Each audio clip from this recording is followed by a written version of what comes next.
Hello, children. Today I'm going to tell you the story called Tom Thumb.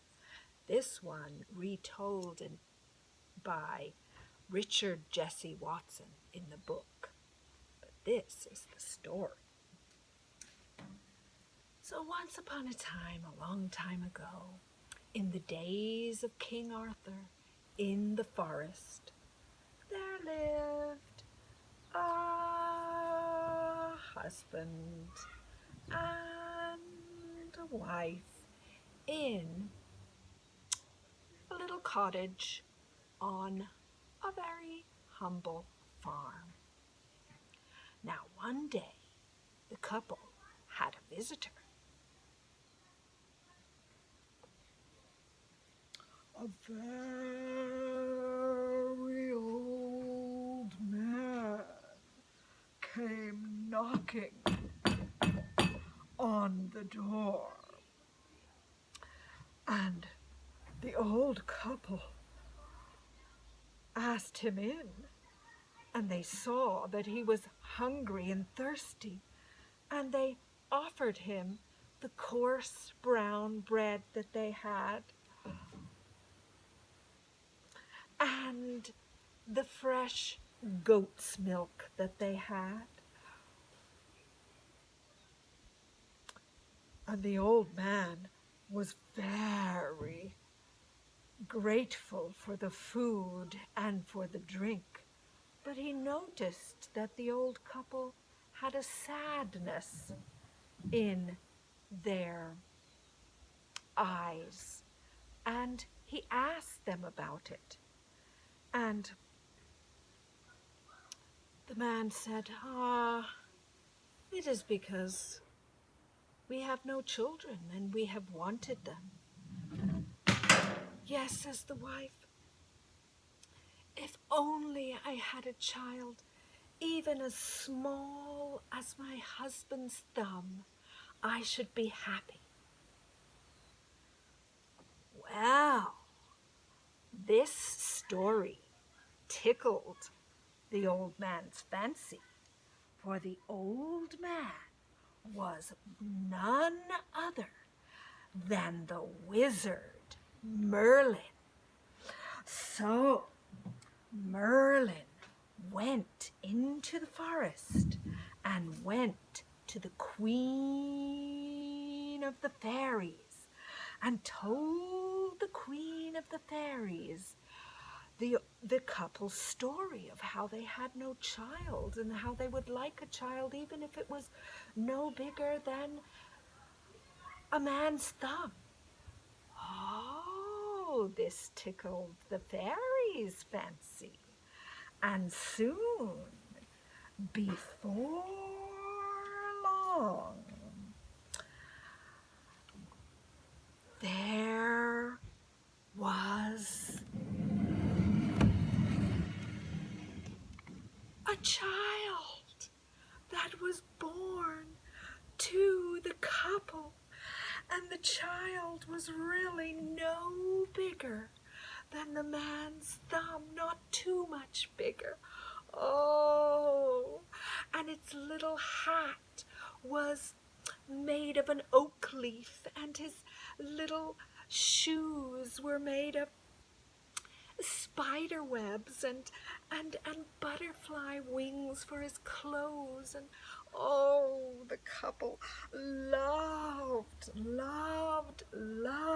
the child, and the child never did grow up to be a grown person, but they loved the child so, and they would sing to the child, "'Tis a gift to be simple, 'tis a gift to be free, 'tis a gift to come down to where you ought to be. And when you find yourself in the place just right, it will be in the valley of love, and delight. Oh, they loved their child so. Now, one day, as the mother was baking a cake, little Tom Thumb, unbeknownst to her, climbed up the pot and fell into the cake batter, and the mother never saw it, and she put the cake batter into the pan and put the pan into the oven. But when the pan got into the oven, Tom Thumb began to squeak and cry, "Help, help, get me out of here, it's so hot." And the mother, was so frightened. "Help, help." She didn't know it was Tom Thumb. She just thought it was a talking cake batter, and she threw the cake batter out of the window. And soon, before long, a peddler, somebody selling things, came walking down the road with all of their things and saw the cake pan and thought, "Oh, I'll take that and sell that," and put the cake pan on top of their bundle and started walking. But Tom Thumb started shouting, and all the peddler heard was that squeaking and squawking, and thought that the cake pan was bewitched, and threw the cake pan away and went walking down the road. The mother, oh my goodness, soon found Tom Thumb, full of cake batter. "Oh, my dear, my dear, my dear, I didn't know you got into that cake batter." And she just got a little bowl, and she put some water in it and washed up Tom Thumb as best that she could. And dried him off, oh dear, and put Tom Thumb to bed. Oh, my dear. Now, the next day, so as not to lose Tom Thumb again, she tied Tom Thumb to a little thistle with one of her hairs while she was hanging up the clothes to dry. But little did she know that here came a cow, moo, and thought that Tom Thumb was a nice, tasty little thistle to eat, and ate Tom Thumb up. Tom Thumb started squirming around, shouting, and the cow did not like it and spit Tom Thumb out. And the mother caught poor Tom. "Oh, my dear, my dear, my dear, my dear, what am I ever going to do with you? Oh, my goodness, you're safe with me." Ah, yes. Now, Tom Thumb really wanted to help his parents. He truly did. And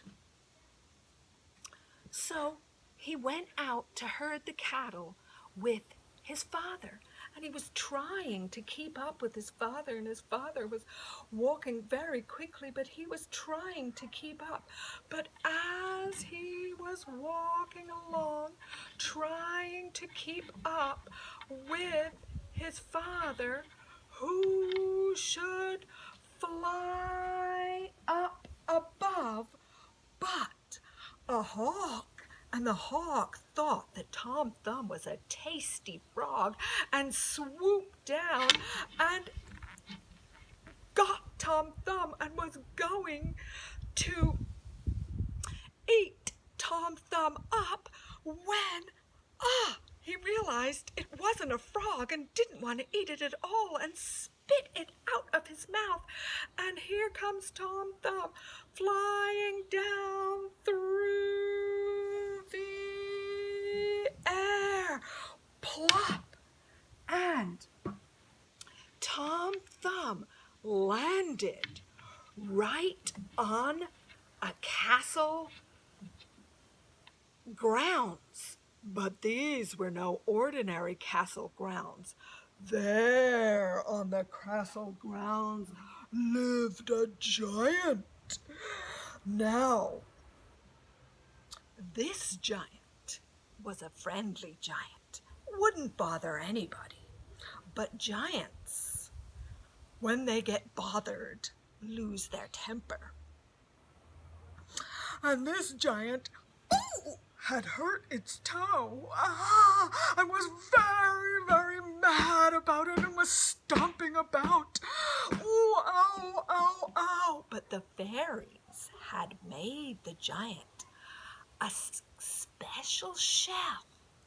And whenever the giant was upset, all the giant did was put the shell to its ear, and it heard the sound of the ocean, and that sound calmed the giant. And the giant did calm down. Tom Thumb saw all this and knew that the giant was friendly and called out to the giant, "Hello, hello!" But the giant was startled and dropped the shell, and crush! The shell crumbled into many pieces. Ooh, and the giant got mad again and didn't have his shell and went to eat Tom Thumb. But Tom Thumb started shouting and squirming all around in the giant's throat, and the giant didn't like it, and the giant spit the Tom Thumb out. Ooh, and Tom Thumb went flying down over a cliff and into the sea. Below. And there Tom Thumb was in the water, and before he knew it, a fish had come along and swallowed Tom Thumb. Oh my gosh. Now Tom Thumb was in the belly of a fish. And Tom Thumb thought to himself, "Oh, I never, ever, ever want to be eaten again. Oh, no, I don't. What can I do? Oh, I know." And he plucked one of the bones of the fish, and he held it, and he said, "I'm going to keep this pokey bone on me. That way nobody will ever want to eat me and be poked by this bone. No, I will not be eaten again." Now, as Tom was thinking about that, inside the fish, some fishermen in King Arthur's court were fishing, and they caught the fish. And the fish was brought back to the kitchen, and they cut open the fish, and there was Tom Thumb. And they were so amused by Tom Thumb that they took Tom Thumb right to the king. Oh, the king was so amused also at little Tom Thumb. And Tom Thumb did tricks and somersaults and juggled balls and danced and made the king laugh.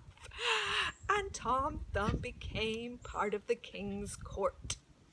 Now, one day, the king's cook was bringing the king his favorite dessert. And the cook was walking along and tripped over Tom Thumb, and the dessert fell on the ground, and the cook fell into that delicious cake. And the cake got all over the cook's face. And the cook was mad. Look, Tom Thumb, look what you've done. You've ruined the king's favorite dessert. And I bet you did it on purpose.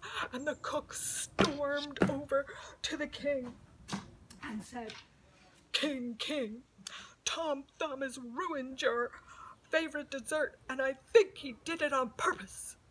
And the king said, well then, Tom Thumb, that will not do.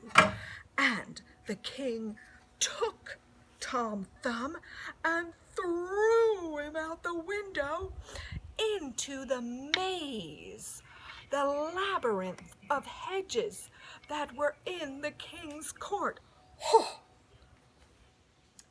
And now Tom Thumb was lost. He didn't know how to get out of this. Everywhere he looked, there was another hedge.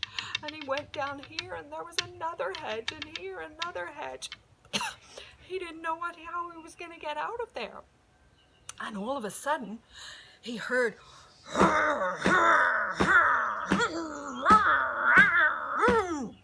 and the ground started to shake. And all of a sudden, a little mouse came up. And Tom Thumb says, What's happening, little mouse? Oh. And the mouse said, there's a big giant coming towards the castle. And the giant is ripping up trees and throwing rocks, and he's coming right for us. Said Tom Thumb, I know why. That giant is there. That's the giant Grumbach. That's the giant whose shell is broken. I accidentally made him drop his shell, but the shell is the only thing that will calm down the giant. It's a friendly giant. We need to get another shell to the giant right away. Where's the ocean? Well, I'll help you. Get on my back.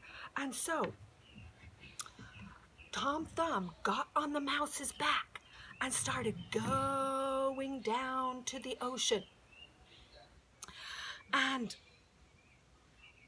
soon all of the mouse's friends came to help the mouse and Tom Thumb get a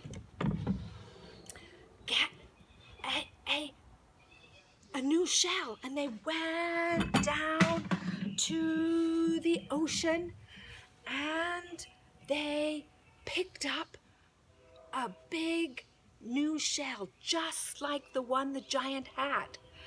And all of the creatures and Tom Thumb began to go towards the castle grounds where the giant was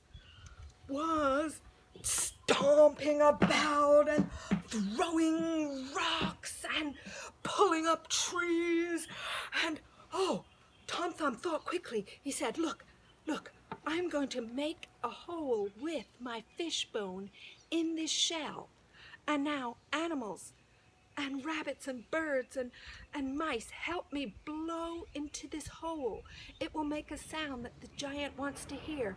And they began to blow in the hole.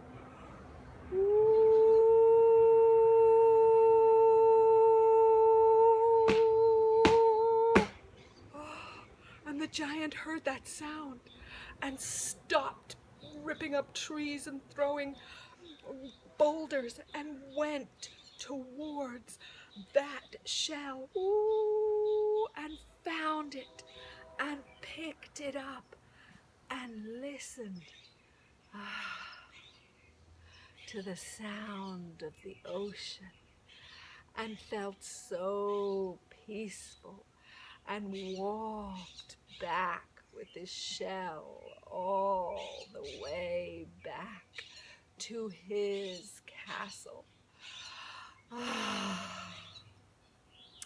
Now the king heard how Tom Thumb had saved them all with the help of the animals and that shell, and made Tom Thumb a knight. I knight you, Sir Tom Thumb.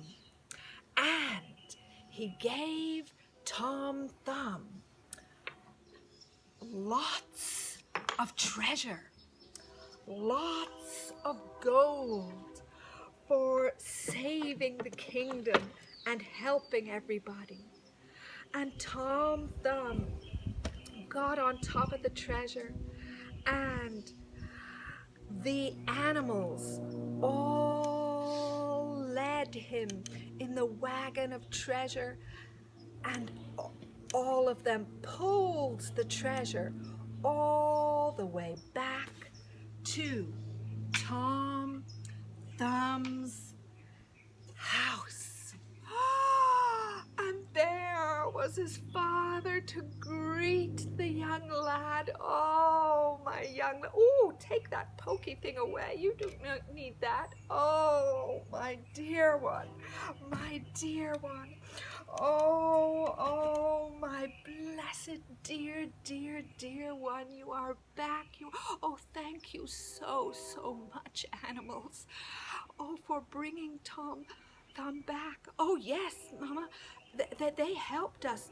And look, the king gave us all this treasure, and it is yours now, to do whatever you like with it. Oh, Tom. Oh, my. Oh, Tom, that's a lot. Why, we could use a little more food and a few more trees, but why don't we give it to the others in the forest and the other animals, and they can plant more trees if they need it, and whoever doesn't have food, we can help them plant gardens and